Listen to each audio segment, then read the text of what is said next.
So, we're finally settled into our next Airbnb and we have decompressed and we're ready to share about what happened last night. So basically, I woke up at 4:45 in the morning because it was pouring really heavily and I was just like thick with sleep and I was just muddling my way in the dark. I went out to the living room and I switched on the light and suddenly I found the main door open. I was like just standing there paralyzed in shock. I was like, can it be we didn't lock the door and it opened with the wind? And then I noticed that on the floor there were clothes scattered around and my camera on the floor. And then I tried to recall that I left my camera in the living room, but no, I didn't. So I immediately ran back into the room and I turned on the light and I alerted Selassie.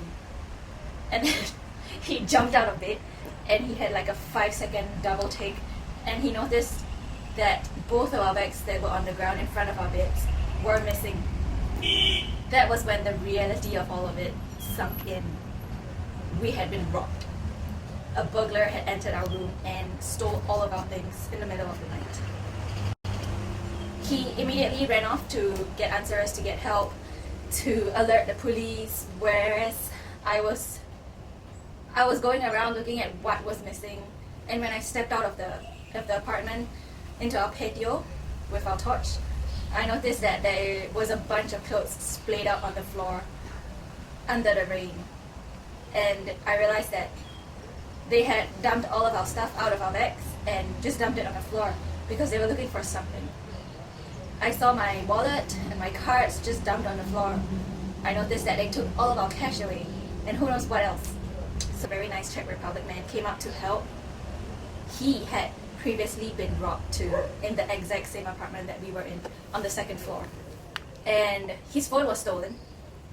And when we told the host about it, she was like, no, I've never heard of that before. This place has always been very safe.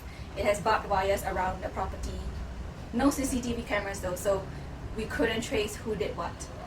As morning became, the sky lightened, we started noticing more things. Firstly, how the windows to our kitchen was open. Before that, it wasn't open at all. And we've told the host before that the locks don't work and the door to our room also it's faulty and it doesn't close properly, so we couldn't lock anything. The security safe in our room does not work at all. She knew about all that. Well, so the police were alerted. Selassie was going around asking people what happened. Apparently, it's 2 boys who are notorious for stealing around the neighborhood and they all knew who they were. Oh, and incidentally, they also left a pair of sandals outside our house. What we concluded was that they climbed over a barbed wire over the stairs and jumped up to our window to open the window and climbed in from there, pick up our stuff and then exited through our main door. So the day went on, the morning went on, and the police were alerted. We were kind of on a hunt for them. Somehow we found our bags thrown on a field opposite of our house. Yeah, it was just thrown in a pile of crap. What happened was Selassie and another local man who helped with the hunt, they found our bag thrown in the middle of the bushes, in the middle of the field opposite of our house, with all of our stuff empty. And then we also noticed that there was another pile of our stuff thrown in the garden of our property. When we collected all of that, we noticed that our wallet's missing, Selassie's phone is missing. Selassie's phone was on his bedside table, so that was kind of scary thinking about how close they were to us when we were sleeping. And they were soundless, we didn't hear anything. That's why we didn't know. So when we collected all of the stuff, we also found, apart from the pair of slippers that they left outside our patio, we found a knife. So just thinking about how they had a knife, and when we told our parents after that, they were like, oh, you should be thankful you weren't held at knife point if you woke up in the middle of night and caught them stealing. At least they didn't hold you at knife point. So as the investigation went on, Selassie kind of followed the evidences where the bags were left at, and it led us to a river. And apparently I was talking to the host and neighbors started coming into our place to find out more about it. Apparently the whole town knows about it now. They were saying that across the river, that's where drug addicts are. The point where the river meets the other side of the river, that's called the point. It's El Punto in Spanish, which is like the point where the drug dealers deal with civilians and trade drugs. So they were all speculating that it was those drug dealers or little kids that want drugs, and so they stole from us and all these expensive stuff just to trade some drugs with those drug dealers because they are uneducated and poor, I guess. And so all the evidences kind of pointed us towards the direction of the river and of the drug dealers. And so Selassie, with much gusto, he went over to speak with them just to get information. Okay, so I mean, I don't know the part about what happened after he crossed the river and confronted them. So please tell us. Okay, so when I found the stuff, it was still night. It was thanks to someone in the town that I talked with. He kind of knew where usually the stuff they don't need. Like a bag is too hard to sell or hide in a small town like that. It was like very small. So that stuff, he basically knew where it was, and he helped me find the bags and some other stuff. And then when the sun was coming out, I prepared a coffee and went to where the stuff was missing to see if I could see something else, because in the night was very hard. And I ended up in the river. Just the other side of the river, I saw someone sitting and over there smoking. And so I thought, okay, I'm gonna go ask him. I didn't know that was the point, the place where like the drug dealers were. And I started asking him, like friendly, asking him maybe he could help. And they were kind of like assuring me that they knew where that stuff ends up. And so when I was there, there was like one kid, then another kid arrived. They were like 15 years old, I would say. And then some elders arrived, and the dad of the kid, and then a police arrived. And out of nowhere, there were like 6 people where I was just asking something, and they were like, yeah, talking to themselves, very hard to understand. And the police was super fucking mad. She wanted to like, I can't say bad words, huh? No, it's okay. The police was very mad. She was like with the gun saying that they would fucking kill them. That they would kill them. And yeah, at that point, I didn't know she was a police, but she mentioned it, that she's police. And then we went back to the house, and we were just packing, getting ready. And one of the boys that I was talking with came with some elder. Guy that I never talked to. He was like the boss, I think, of that zone. And they were on the other side of the fence, and they told me to come. And they told me, hey, we know where your stuff was. We had to buy it, and we gave it back to the police. We couldn't give it back to you. So I had to buy it for 2,500 pesos. And you have to pay me. So apparently they bought over from the thief those lost belongings, and they returned it to the police. And out of this goodwill, they wanted us to pay them. Funny story, right? Like, I guess they... Okay, anyway, I'll leave it as that. That was the story that they told us. And then I was like, oh, okay, you still in the police? And he was like, yeah, okay, I'll go talk to them and then we can talk. And so he thought I was gonna pay him. I told him I didn't have cash, of course. And so you went to the police and so they told me to go to the police to fetch my stuff. When I get to the police, there was only my computer. No money, no cell phone. And well, the police started taking the stuff that was missing. They took my name, the stuff, and they were like, okay, we'll go back and get this stuff back. And they told me that the money was very hard to get it back because he told me that they smoked the money, something like that. And so we went back. We were waiting for the police to tell us something else. And the guy, like the boss, came to me without the kid anymore. And he started demanding for the money back. That I told him that I would give him money, and he was like, I think he was drugged. He was kind of weird. He said that we need to pay him because he found the laptop and returned it to the police, and so we need to pay him. And we argued back. We were like, we don't even have any cash, and there is no reason to pay him because this stuff was stolen anyway. But no, he demanded money, and then he threatened to kill us. That was when, like, Selassie pulled me back into the house, and that was when I started feeling a little scared because, like, who knows if he's armed because he just threatened to kill us. You can watch the video and see if he was armed at all, but I took a really brief video of him, and he got, like, the moment he saw that I was videoing him, he was like, stop, he got really aggressive. No, he's saying that he put his hand in his hip as if he had a gun. I didn't see anything on the clothes, but it's hard to tell. Yeah, and so like we immediately retreated away from him and into the house to be safe. Then I went on the back of the house and asked for someone to call the police and come help.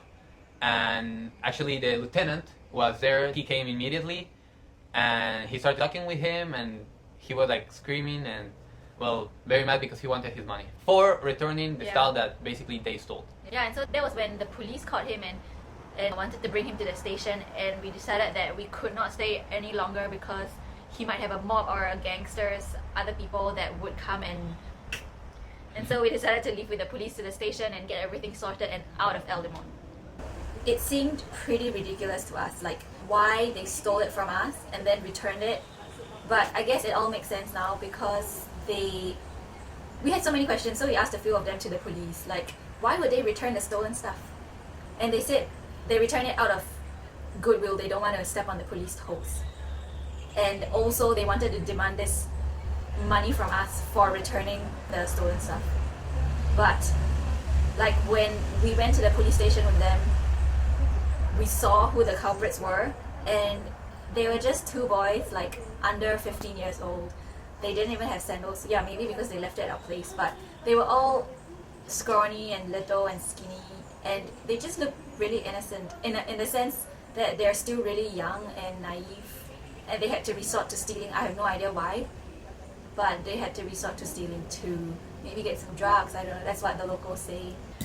I guess the lesson to be learned here is you really want to do your due diligence when choosing the place to stay. Like, we didn't know that we would be staying right next to a dangerous place, and we booked it through Airbnb and everything, and it is the host's responsibility to keep the guests safe and also to keep them from harm and be responsible for all that happened with us. But the response we had from them was kind of disappointing, to be honest, because they put the blame on us when we did nothing. We were just sleeping and we had our doors closed, but the thing was the lock to the window was broken, the lock to our door was broken, even our safe was broken, and they knew all about that, but they didn't do anything. They just said, no, don't worry, this place is safe. I mean, they wouldn't tell us that this place was next to a dangerous place. So it helps to do your due diligence. The other thing is, I mean, this stuff happens more often than you think, especially when you're on the road and you're unfamiliar and you're just a foreigner in a foreign place. This is also the reason why I wanted to bring this incident to light. Stolen stuff has happened to us like more than once, and so it's really more common than you think. And so a few things to keep in mind to all of you travelers out there to minimize your losses or even prevent such things from happening. Of course, you want to lock everything, you want to keep your belongings in a safe place whenever you leave the home. You want to have your windows locked and all that. But apart from that, some other things that you want to think about is to have your cash stored in different places. Like, obviously the first thing that people think about when you want to steal money is your wallet. So don't put all of your cash in the wallet. Try to put it in different places. For me, I store some of my cash in between my passport pages. So because no one's gonna, I mean, thank goodness they didn't steal my passport, because I was like, I couldn't find my passport for a minute, and I thought that they took my passport along with my bag and I would be stuck on this island, and that is not good. So yeah, try and store some of that cash in your passport. I know some people who have stored their cash in like in socks or in tampons or in, you know, personal stuff that people wouldn't think about when stealing money. So that's one point to note. The other thing about your phone and your laptop is usually there is this find your iPhone or find your Mac or Google. Even if you have a Google account or if you have an Android, there is also a find your phone option. Definitely you want to set it up, because you never ever know when your phone or your laptop might be stolen. And so this was a really important lesson for me when my stuff first got stolen in Playa del Carmen, Mexico, and when I tried to use that function, it was already too late because it wasn't set up properly and there was no way for me to locate my laptop and my phone. So for me, I'm using an Android phone. I have a Google account. Another important lesson that I've learned since getting my stuff stolen is to always have my location on my phone and to always be connected on Wi-Fi or mobile data, because that's how the Find Your Phone works. Your phone needs to be actively connected to the internet for them to track the location. And so I always keep my Google Maps location on the phone. The next thing that I don't think a lot of people know about this function is that you can actually share your location, your live location, with other people. And so I highly recommend you do that with people you trust. So Selassie and I both have our location tracking on each other's account, so we always know where our phones are whenever we open Google Maps. And I also share it with my family back home so that they are always assured that I'm safe in a foreign country, especially if you are a female traveling alone. So that's really, really important. If you still don't know how it works, I highly recommend you check it out. It's on Google Maps. And the last point is, you may or may not already have this, but you want to always have a lock on your phone or your laptop, because when your stuff gets stolen, you don't want them to be able to easily access your data in your phone or your laptop. So always have a screen lock on them. And on that note, always back up your files, your photos, your videos, whatever, because it always pays to be safe with all your data. Of course, if you can encrypt them, but otherwise definitely always have extra backups. Make sure your stuff is always stored in more than one place at each time, because if everything is in your phone and you've stored like years and years of photos in your phone and then it's gone forever, that is very important. So with that, I hope that you guys have kind of taken a lesson or two from what happened with us. It was very unfortunate, but we were also very lucky because we managed to retrieve our items. I honestly had no hope of getting it back, and we were really extremely lucky that the community in El Limon in Dominican Republic, they helped us out. The police did their job, and we managed to retrieve most of our stuff back except for the cash that we lost. So we got the laptop and we got the phone, and we found our bags that were thrown away. We found all of them back. So we were very lucky this time, but it doesn't always happen that way. Now that we've told our story, I hope that you've taken a lesson or two from it. And definitely, whenever you travel is great, but definitely you want to safeguard your stuff and do your due diligence and protect yourself to stay safe while traveling. See you in the next video, and if you enjoyed the story or if you want to hear more of our travel adventures or misadventures, I would really appreciate a like and subscribe below. See you in the next video.